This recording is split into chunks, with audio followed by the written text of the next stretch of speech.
All right. Peace and greetings, YouTubers. Daniel Caesar, what you doing, man? Like, what are you doing? You should have sat there and ate your food. You really should have just sat there and ate your food. Daniel Caesar decided that he wanted to take it amongst himself to go on his Instagram live and say a few things that he felt deep down in his spirit that was getting to him.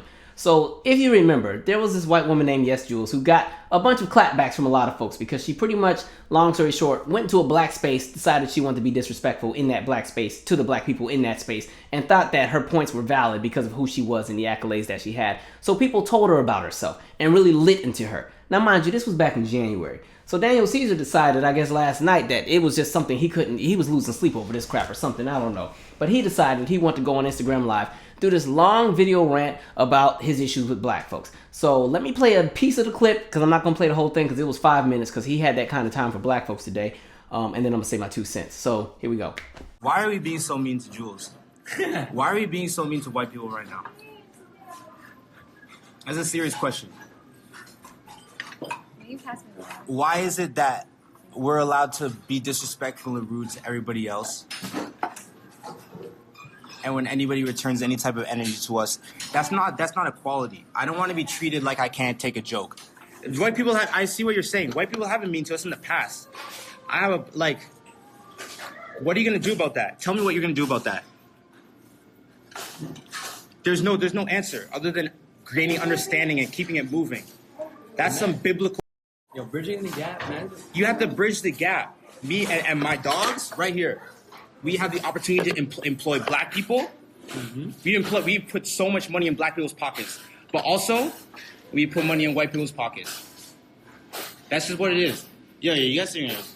Yo, all I'm saying.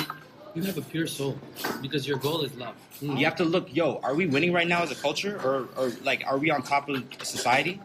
We're not, and you can't win the game by choosing to not accept the winning team strategy. You have to acknowledge your strategy and then build a strategy on top of that. That will. I am black as. I slept on a park bench to get where I am right now. I went through it. We don't like that. We don't have that's not. Being a victim doesn't get you paid. That's all I'm saying. And I just want us all to get paid. I've said what I've said before, and y'all tried to cancel me, and I apologize like a bitch. I don't believe in that because I think you guys are wrong, and I think I'm right. Now, before I go any further, I do want to focus on 2 quotes that came out of some of the things that he was saying. It's going to be the basis for the rest of this video. Quote number 1 is saying, "Why are we being so mean to white people right now?" That's a serious question. Why is it that we're allowed to be rude and disrespectful to everybody else, and when anyone returns any type of energy to us, that's not equality? I don't want to be treated like I can't take a joke. Other quote I want to focus on, "I see what you're saying, that white people have been mean to us in the past.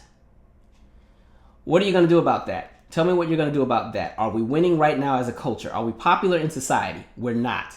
And you can't win the game by choosing to not accept the winning team's strategy. You have to acknowledge their strategy and build a strategy on top of that." Woo! It's a lot to take in, huh? So let me address a few things. First of all, when it comes to the whole situation with Yes Jules, listen, she got exactly what she deserved. When you come into a different space and you try to be disrespectful of those who pretty much create that space, then whatever happens, it is what it is.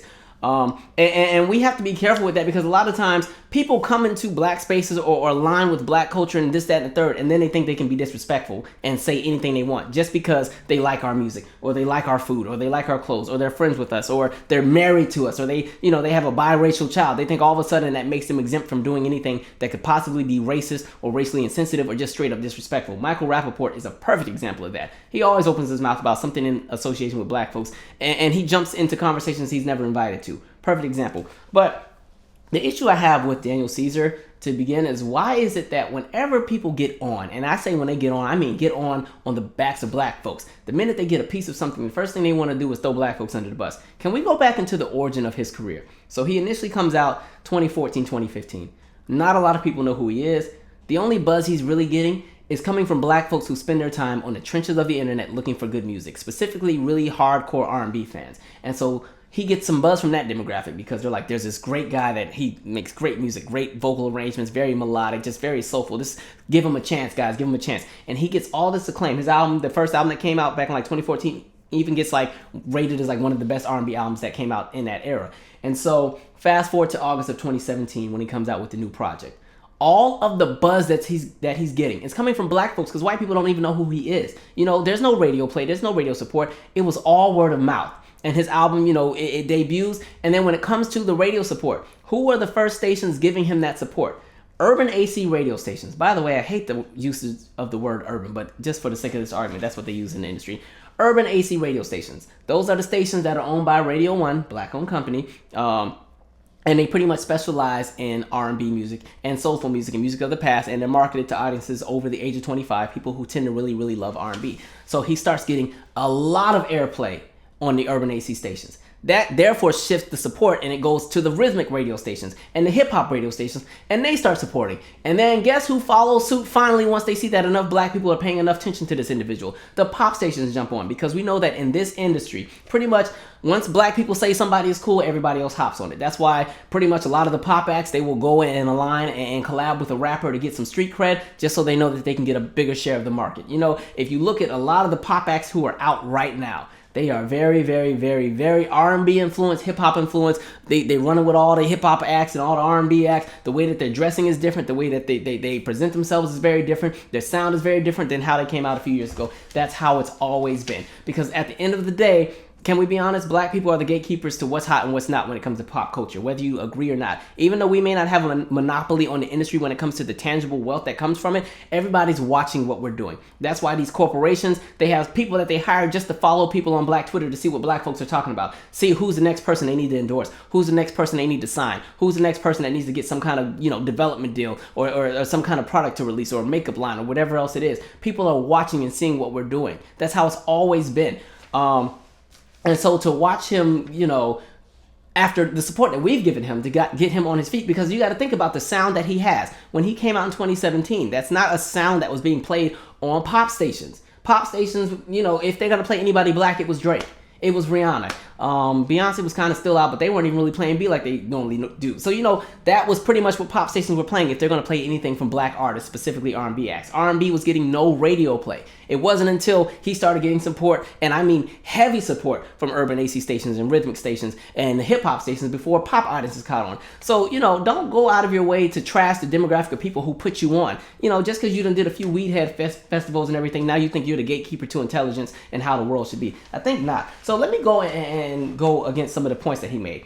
I think when he starts saying the bit about black folks being mean, I don't think black folks are being mean. I think black folks are being defensive and protective of what's theirs, because history has shown us time and time again what happens when we're too welcoming, what happens when we're too open and too inviting to everybody. Everything we've ever done, anything we've ever worked towards, always gets stolen. Everything, you know, gets stolen and then reassigned, and the credit is given to somebody else. It's always been that way. Every single freaking time. It's just how it's always been. You know what I mean? So to be protective and defensive against what's yours is not being mean. And if we want to be honest, black folks have a right to be as mean as they want to be. And I think we're too nice if you want to go there. When you just look at everything that has happened to us in the past, everything that's happened to us today, everything that will still happen to us in the future, I think we're way too nice.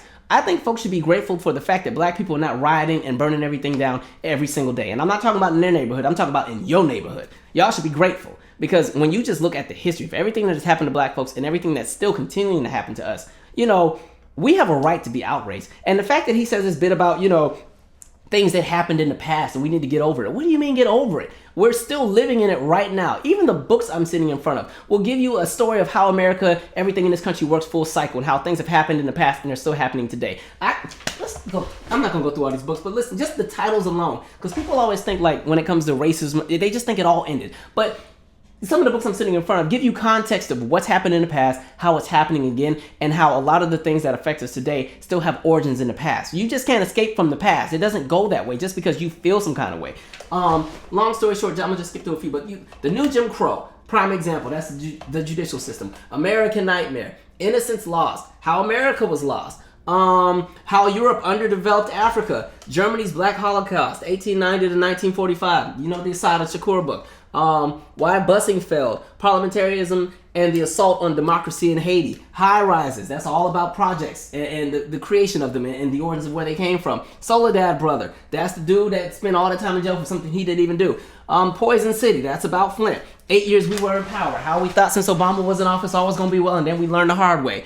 The Detroit riots of 1967, post-traumatic slave syndrome, death in the promised land, 1919, a year of racial violence, King Leopold's ghost, the miseducation of the Negro, why are all the black kids sitting together in the cafeteria, skipping around, black skin, white mask, slavery by another name, the N-word, like the book, it goes on and goes on, but the point that I'm making is all of that literature tells you a story of what's happened in the past and how it still happens today. And a lot of times, some of these things wouldn't have happened again had we been more protective, had we been more defensive about what was ours, had we been more alert, had we not been as distracted. And so for him, just because you done got on and you done sang a few hits and got a little bit of money, now you think that because you have that, the rest of us are just tripping. And then the other fact, bro, you from Canada, you're not even from here. And the reason I say that is America has its own history to deal with. You got some stuff over in Canada y'all need to work out when it comes to race. Don't think just because Canada, has a better reputation than the United States when it comes to race, don't think Canada doesn't have their issues as well.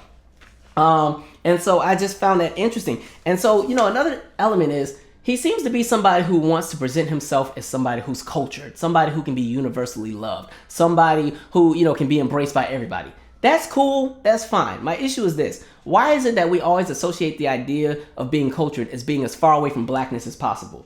I find that so odd. And listen, I think somebody like him, I feel like he and I have very similar backgrounds. Like I grew up in environments where I was never a part of the majority population until I became an adult. As a kid, I played soccer in Europe for like 3 years, all around Switzerland and Austria and Germany and Northern Italy and parts of France. So I've been around the world, but I've never looked at those places as the epitome of what I aspire to be. Listen, we go to the field trip and go see the 17-foot David in Florence, and we go to Venice, and we go to Austria and see the Iceman, the dude that, he was frozen in the Alps thousands of years ago and his body was still preserved. I've seen all that crap, but that's not what I aspire to be, and I don't measure that as the standard of what I should become. You know what I mean? And so when I see people try to say, oh, well, you got to understand because he grew up in a different environment and he sees things differently, that's just his. No, it's not. He just chose to not educate himself on how the world has operated for all these years. That's some bullcrap. Moving on. And then he gets to the part about, are we winning culturally? What are you talking about? Culturally, like I said, everybody's following any and everything that we do. And as a matter of fact, going back to the pop audiences, when you talk about some of the biggest pop icons in the world, their footing, their foundation still comes out of blackness, comes out of what black people were doing. Madonna, perfect example. When Madonna came out, 82, 83, she came out at a time where black artists were having a really hard time at radio because you had the Disco Sucks movement. Disco Sucks started 79, 1980, 81, and so a lot of radio stations would not play anything that had too much kick. Too much bass line, we're not going to play it. Nope, because we don't want the rock heads to get offended, because this is when the punk rock movement was coming up, and so there was a lot of backlash to anything black as far as black music. The whole Disco Sucks era, in my opinion, was very racist, because really, if you want to talk about the origins of disco, there were two kinds of discos. You had the very funky R&B rooted disco that was black, and then you had that disco that got so commercialized and so watered down that became even bigger than those actual black hits, that became the face of disco, and that became the sound everybody hated, but they associated it with the black acts who were making a totally different sound. So I always found that era to be very racist. But anyway, going back to my point. And so when Madonna came out, her music was very dance heavy, very house heavy, very upbeat, very funky, has a little bit of kick because she was working with all kind of different producers out of New York and everything like that. And so her sound, people didn't know what to do with her. They didn't want to put her on pop radio because that's going to be too close to disco. So what? She got support from the black audiences. When you look at those first singles she has hits on the black singles charts, which is now the R&B charts. Like, that's where she got her footing, and then she went on to become Madonna and do bigger and bigger things as far as selling out stadiums and all that other crap. But like, we've always been winning culturally, so I don't get what he's saying, we're not. And then the whole idea of being on top and this, that, and third. What world are you living in? We carry so much, with pop culture, we carry influence with everything. Everything we've ever had has always been stolen. Everybody watches what we're doing, the lingo. Like, just, man, what are you talking about? And then when he says the bit about, we gotta study their strategy. What strategy?